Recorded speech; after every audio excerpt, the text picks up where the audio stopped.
Bom, de volta aqui conosco a jornalista, nossa companheira Vera Magalhães. Ô Vera, falando sobre a reforma da Previdência, finalmente a reforma chegou ao Congresso Nacional e, em linhas gerais, o que é que você achou da proposta e quais vão ser os grandes obstáculos a partir de agora no Congresso Nacional, hein, Vera?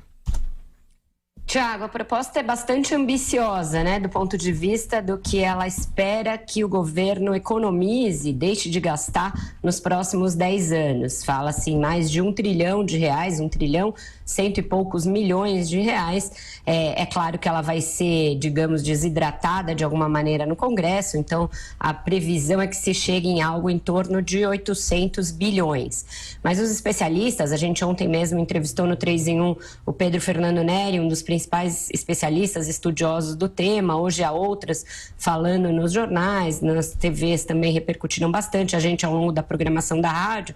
Eles dizem que não tem muito espaço para negociação naqueles itens que são a base da proposta, né? A questão da idade mínima progressiva e as regras de transição.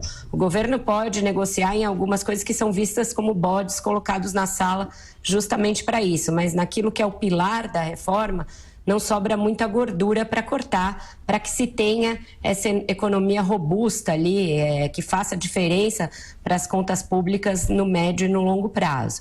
Então, vamos ver como vai ser armada essa negociação. E aí eu chego à sua pergunta. O principal obstáculo para o governo hoje é político. É a articulação política. A proposta em si, os seus pontos técnicos foram muito elogiados. Ela foi considerada uma proposta bem fechada, bem consistente com aquele objetivo que o Paulo Guedes disse desde o início, de fazer uma reforma concentrada naqueles que estão no topo da pirâmide, no setor público. Então, ela é coerente, consistente e tem como levar o país a um novo patamar aí nessa questão. O problema todo é político, o governo está muito desarrumado, os prazos não são muito dilatados, ele tem que correr com a tramitação da reforma e isso não é simples. Ela tem de ter admissibilidade aceita na Comissão de Constituição e Justiça da Câmara, o que pode acontecer ainda nessa semana.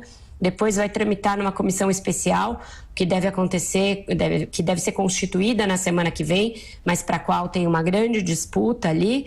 E depois 2 votações no plenário, com um intervalo entre elas. A previsão é que se termine isso em final de junho, isso sem contar com nenhum adiamento que a oposição possa tentar, ou que mesmo a base peça para acertar melhor os ponteiros. E aí no Senado ela tramitaria ao longo de agosto e seria aprovada ali finalmente, logo um pouco antes do feriado de 7 de setembro. Teria até uma data aí meio paradigmática para o governo. Mas, eu digo, isso está com um prazo bastante apertado, sem contar com festa junina, com obstruções da oposição, etc. O caminho é longo, vai requerer muita articulação política que o governo ainda não demonstrou. O secretário disse que eles vão começar agora as reuniões com as bancadas, vamos ver se vão chegar a um bom termo, e também uma coesão da base para não ficar pondo muita emenda, tirando muitas categorias da reforma. Ontem mesmo, Flávio Bolsonaro, filho do presidente da República, no mesmíssimo dia em que a reforma chegou na Câmara, já fez um tweet falando que vão incluir agentes da Guarda Civis metropolitanas de cidades na mesma regra dos policiais. Então, se começar assim, se já começa pelo filho do presidente, colocando um puxadinho ali, aí a coisa tende a não caminhar bem. O governo tem que ter rédea curta para segurar isso. Ô Vera, aí no terreno da política, já na Câmara, a primeira batalha será a composição da Comissão Especial da Reforma. O que você espera dessa formação, hein, Vera?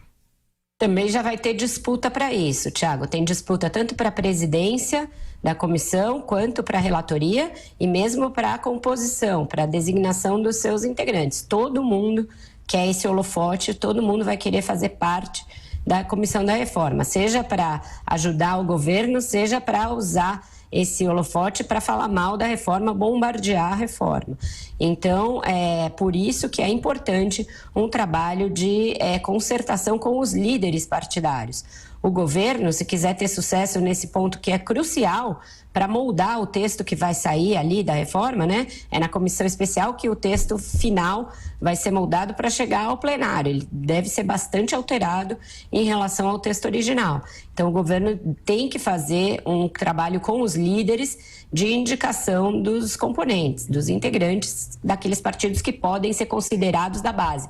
A gente nem sabe direito ainda quais são esses partidos. É importante que, dentro das bancadas, que são muito heterogêneas, sejam escolhidos aqueles que têm um pensamento pró-reforma, um pensamento reformista.